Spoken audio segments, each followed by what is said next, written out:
yang bermuara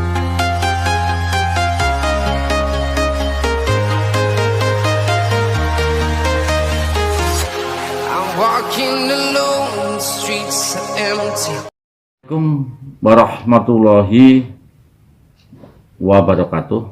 Adik-adik sekalian yang berbahagia, bertemu kembali dengan Pak Samsul. Kali ini mata kuliah ekonomi mikro akan membahas tentang tema bentuk-bentuk pasar atau struktur pasar. Jadi di dalam pasar itu ada 4 bentuk pasar, di antaranya adalah persaingan sempurna, ya, pasar persaingan sempurna. Kemudian ada pasar monopoli, dan yang ketiga adalah pasar oligopoli, dan yang keempat adalah pasar monopolistik.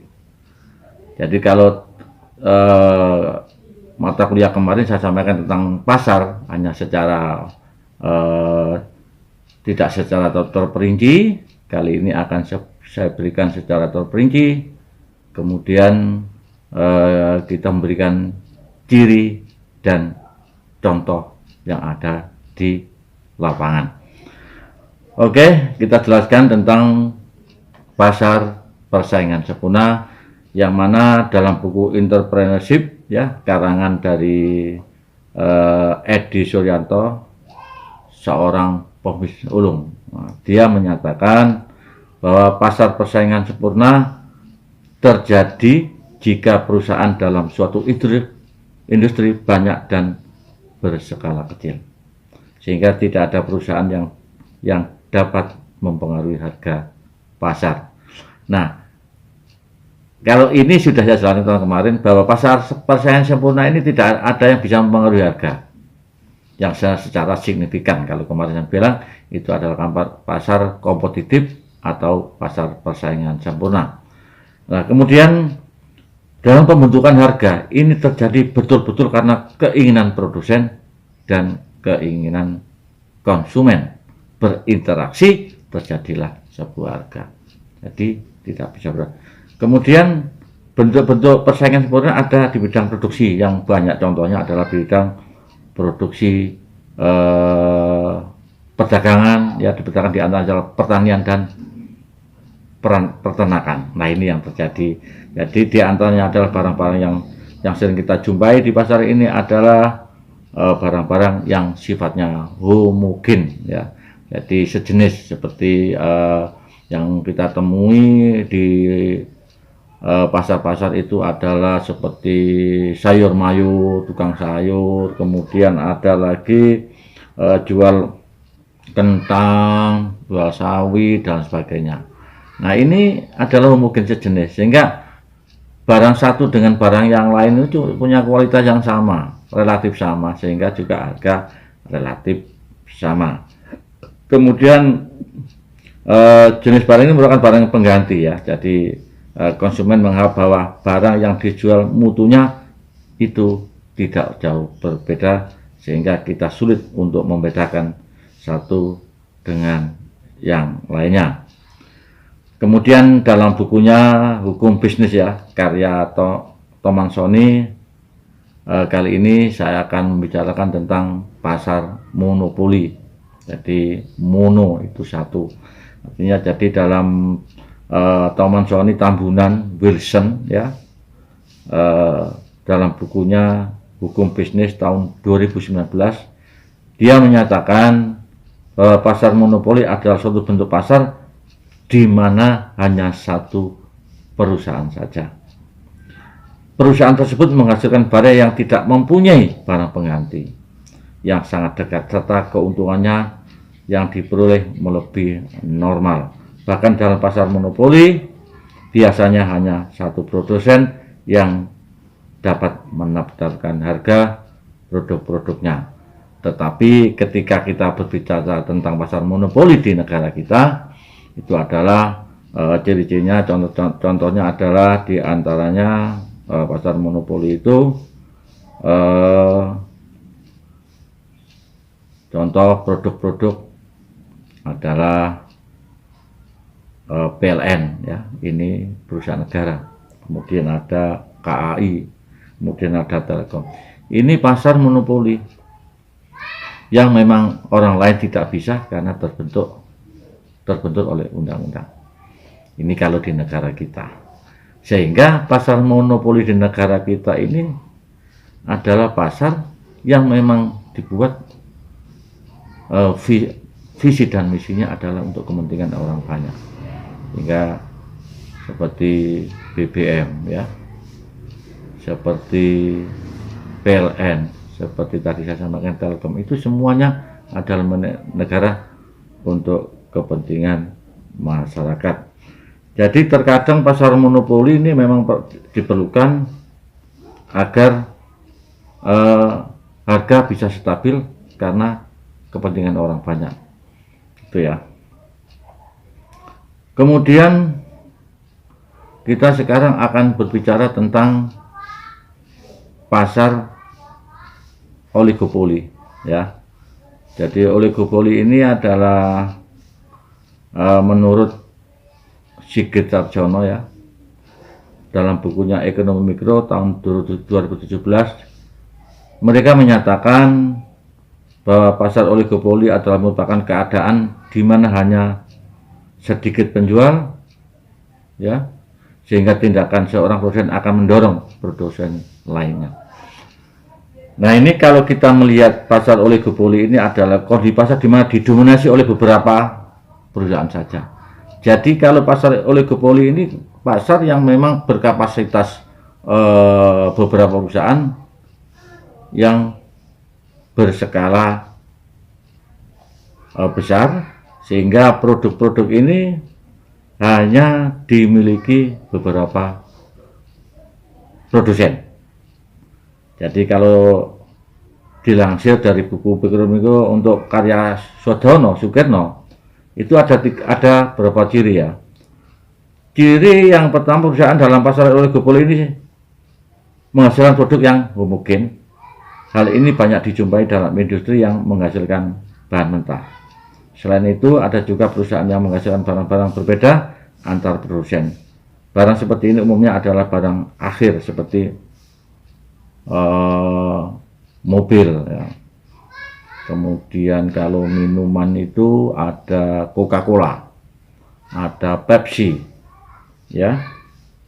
Kemudian ada juga kartu simpati, ya, XL, Mentari, Indosat. Nah, ini oligopoli, jadi tidak banyak perusahaan. Nah, siapa mereka berkompetisi, ya, yang paling memberikan pelayanan kepada masyarakat, sehingga mereka lah yang bisa merebut pasar. Jadi seperti tadi ada homogen sejenis seperti minuman, itu Coca-Cola, Pepsi, dan sebagainya. Kemudian ada kartu-kartu simpati, Excel, dan sejenisnya, itu juga dalam satu homogen, hanya sejenis itu saja. Kemudian kalau ada dikembangkan lagi, banyak sekali contoh-contoh pasar oligopoli. Nah, di antaranya itu memang pasar oligopoli ini kapasitasnya juga besar, jadi membutuhkan dana juga yang besar, sehingga apabila produsen yang lain untuk masuk ke sana, itu terkadang memang terbentuk oleh begitu kuatnya persaingan di pasar oligopoli. Kemudian yang keempat, kita akan berbicara tentang pasar monopolistik, ya. Monopolistik ini umumnya terjadi di pasar tradisional maupun pasar modern.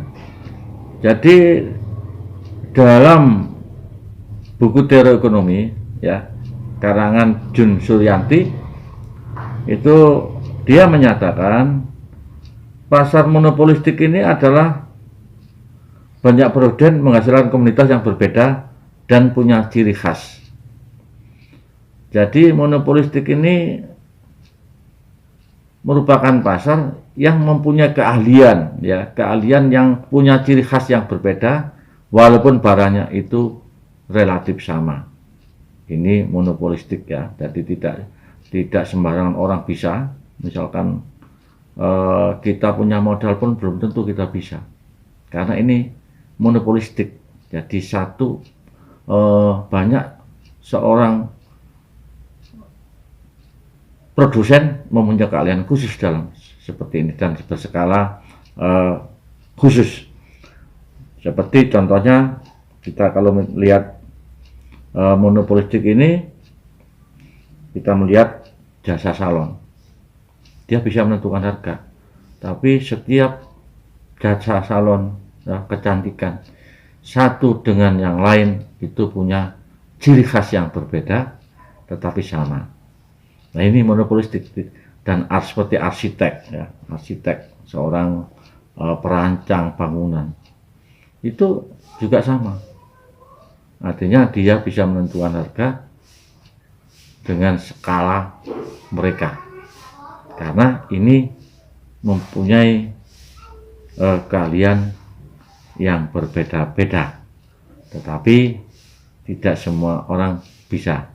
Jadi misalkan kalau saya ingin jadi usaha yang seperti kelihatannya gampang tapi sulit, seperti tadi salon, kalau kecantikan, arsitek nggak bisa, itu ya.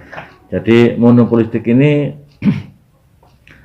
adalah satu barang yang berbagai ciri produk yang berbeda-beda dari segi kualitas, bentuk, dan ukurannya.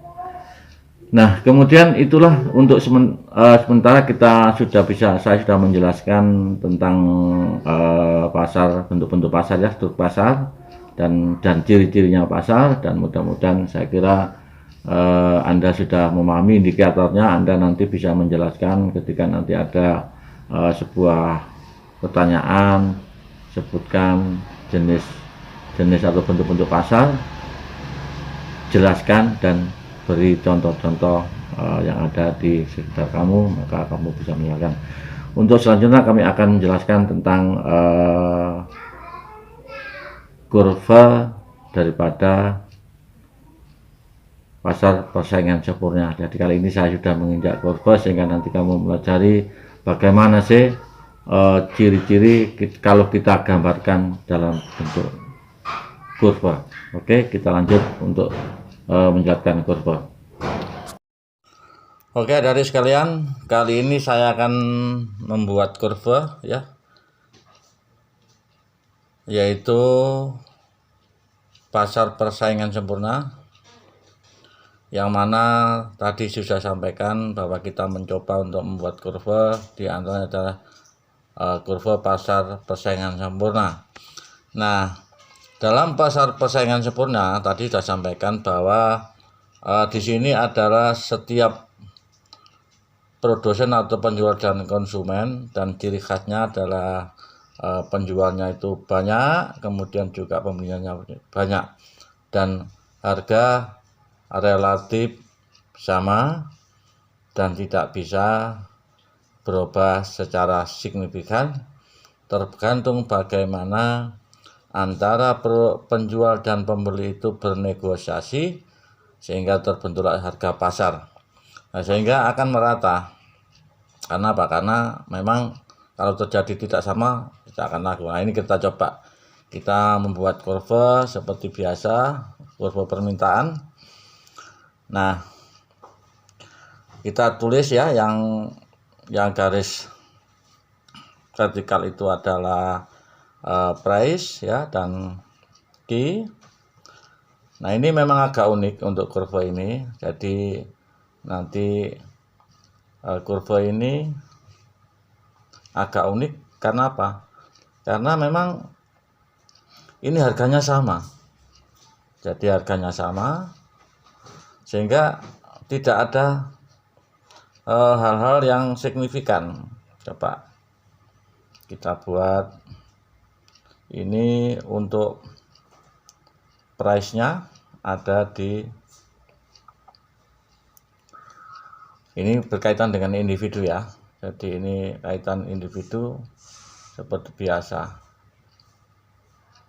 Kalau namanya ekonomi mikro itu kan berangkatnya dari individu,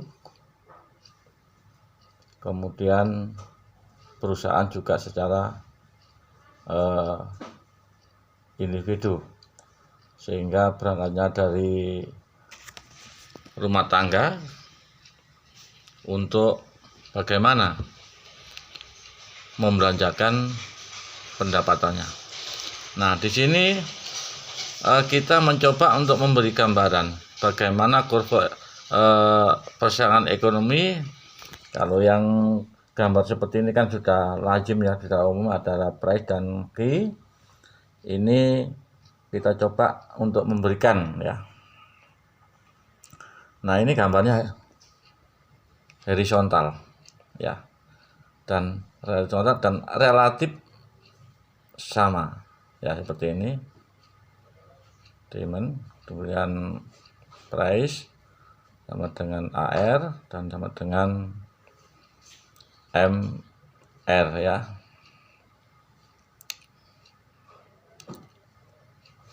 Marginal revenue. Nah, memang ini tadi saya sampaikan bahwa ini sangat unik sekali. Kita coba untuk memberikan gambaran secara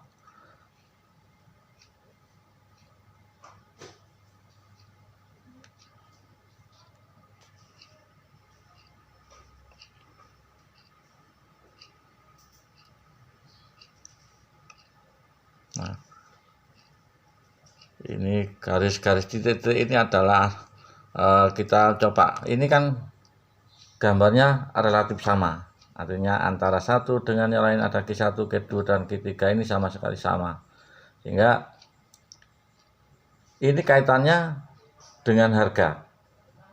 Jadi kalau daftar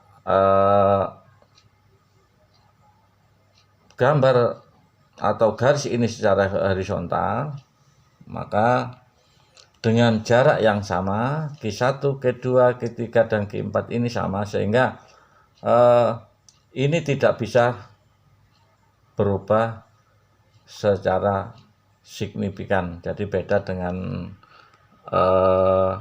ketika kita harga tinggi, maka permintaan menurun. Ini karena di pasar persaingan sempurna ini. Nah, ini kita coba gambarkan kalau kita seandainya ini bisa juga terjadi ketika seorang produsen di pasar itu kompak untuk menaikkan harga ya, menetapkan harga tomat misalkan gitu ya, tomat. Nah, dengan harga yang semua produsen sama, kemudian kita coba untuk memberikan gambar kurva semacam ini. Ini kalau ini sudah berbeda, artinya apabila harga itu tinggi, secara otomatis permintaan akan berkurang, karena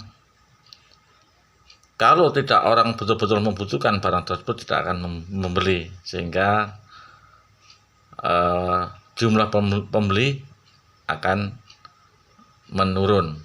Jadi ini apabila harga dipatok dengan harga tinggi, maka permintaan ini akan menurun. Nah, ini kalau ini bisa terjadi ya ketika musim-musim tertentu, ketika seorang produsen menetapkan harga kompak ya, sehingga bisa mencapai sebuah keuntungan yang maksimal.